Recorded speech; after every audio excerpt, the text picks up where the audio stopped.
John Rankin, Fort Collins, Colorado. Thanks for having us.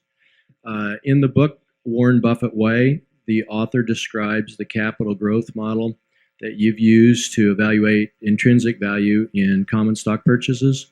My question is, do you also still use the formula Ben Graham described in The Intelligent Investor that uses evaluating anticipated growth but also book value?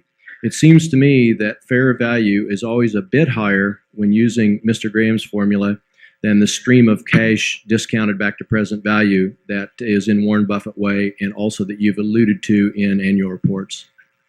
Yeah, we've tried to put in the annual report pretty much how we approach securities, and book value is not a consideration, virtually not a consideration at all.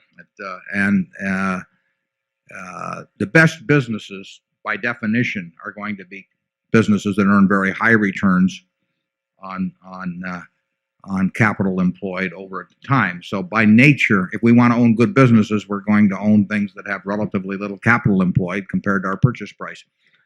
That would not have been Ben Graham's approach.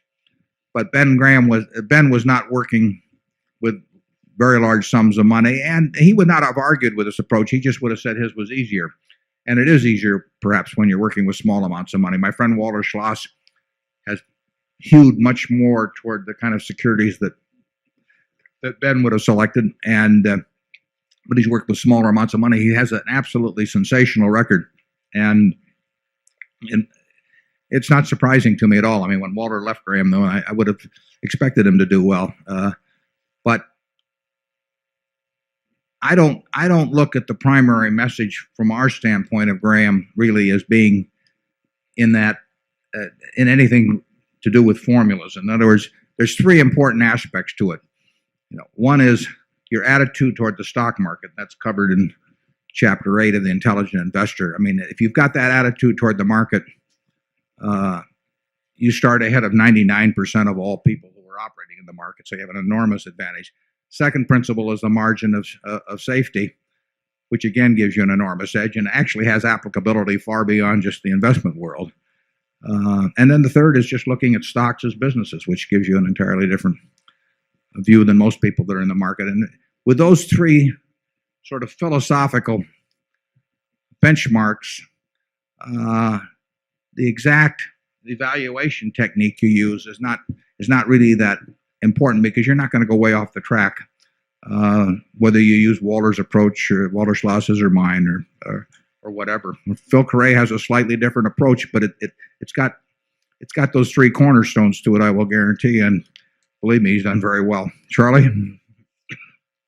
Yeah, to the extent that the method of estimating future cash flow requires projections, I would say that projections, while they're logically required by the circumstances, on average do more harm than good in America. Most of them are put together by people who have an interest in a particular outcome, and the subconscious bias that goes into the process and its apparent precision makes it it's fatuous or dishonorable or foolish or what have you. Mark Twain used to say, a mine is a hole in the ground owned by a liar. And a projection prepared in America by anybody with a commission or an executive trying to justify a particular course of action will frequently be a lie. It's not a deliberate lie in most cases. It's the man has gotten to believe it himself, and that's the worst kind.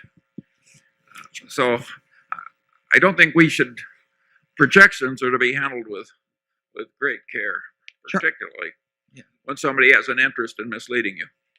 Charlie and I think it's fair to say we've never looked at a projection in connection with either a security we bought or a business we bought. We've had them offered to us in great quantities.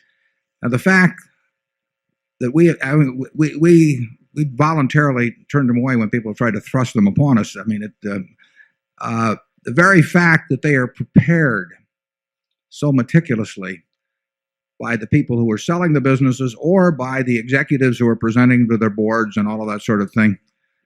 I mean, either we're wrong or they're wrong. I mean, it's a ritual that managers go through to justify doing what they wanted to do in the first place. In about nine cases out of 10, I have never met an executive who wanted to buy something that said, "Well, I had to turn it down because the projections didn't work." I mean, it's never happened, and there will always be somebody that will come up with the projections that will satisfy the guy who's signing his paycheck, or who will sign the deal that provides the commissions, and they will pass those along to whomever else they need, the bankers or the board, to approve it. And it is total nonsense. I was recently involved in a situation where projections were a part of the presentation, and I asked that the record of the people who made the projections, their past projections, also be presented at the same time.